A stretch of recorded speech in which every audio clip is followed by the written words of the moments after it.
Siempre me preguntan por qué hay tantas guerras en este mundo y por qué duran tanto, ¿no? Entonces hay que buscarle una explicación y para eso vamos a apelar un poco a la historia.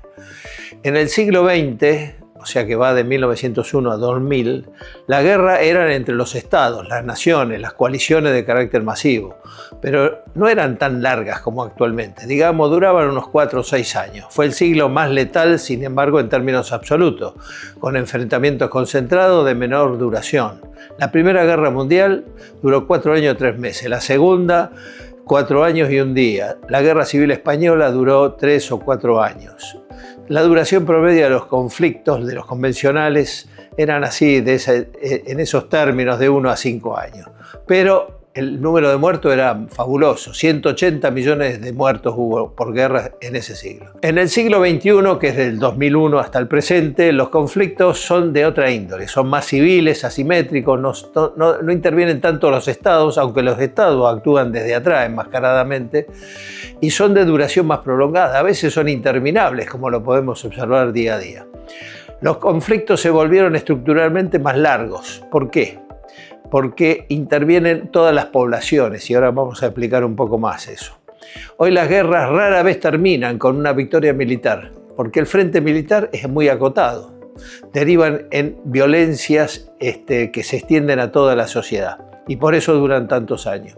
La guerra de Afganistán, ocupación norteamericana, duró 20 años, del 2001 al 2011. La guerra de Irak duró 8 años, del 2003 al 2011. La guerra civil siria, también iniciada en el 2011, se ha extendido por más de 15 años. O sea que la tendencia actual es que la duración media de los conflictos civiles supera la década de duración. Y hay 130 conflictos armados registrados en todo el mundo. O sea, es una cosa que no se ha visto en otros siglos anteriores, que era mucho más concentrado en pocos actores y ahora está muy disperso. Las tendencias entonces son así, podemos resumirlas. Tenemos mucho poder de fuego y el tiempo. La guerra del siglo XX destruían recursos rápidamente, forzaban rendiciones incondicionales, mientras que en el siglo XXI las potencias internacionales se estancan en conflictos de desgaste que contra agentes, digamos, que no son los estados mismos, sino agentes estatales o insurgencias locales. O algunos casos con potencias intermedias, como es el caso de Irán.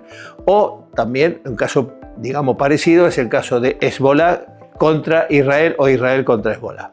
Las víctimas, es interesante esto, las víctimas civiles invirtió el orden. Mientras en la Primera Guerra Mundial solo el 5% de las víctimas eran civiles, en la Segunda fue mucho más. Pero en los conflictos del siglo XXI este número supera el 90% de la población. Ucrania empezó como una guerra del siglo XX y está siendo una guerra del siglo XXI. Ahora es mucho menor el conflicto y las muertes militares, pese a que se inició así. ¿Cómo se explica eso? El cambio de sistema de armas, porque la guerra se ha hecho más técnica y con menos soldados. Por eso es importante reafirmar 3 conceptos que son claros, que son la guerra asimétrica, cuando ocurre entre un gran estado y grupos guerrilleros o combatientes. La guerra irrestricta o híbrida, que es la guerra que ocurre en todo el espectro de la actividad humana, que no es solo la militar, sino es la económica, la financiera, la tecnológica y todas las demás. Y finalmente el centro de todo esto está hoy en la guerra cognitiva, que es la que involucra a la mayoría de la población mundial, o sea, tiene miles de millones de combatientes y son libradas contra pequeños grupos que manejan las plataformas en las cuales tratan de dominar al mundo mediante la coerción y el dominio de la mente de todos los humanos.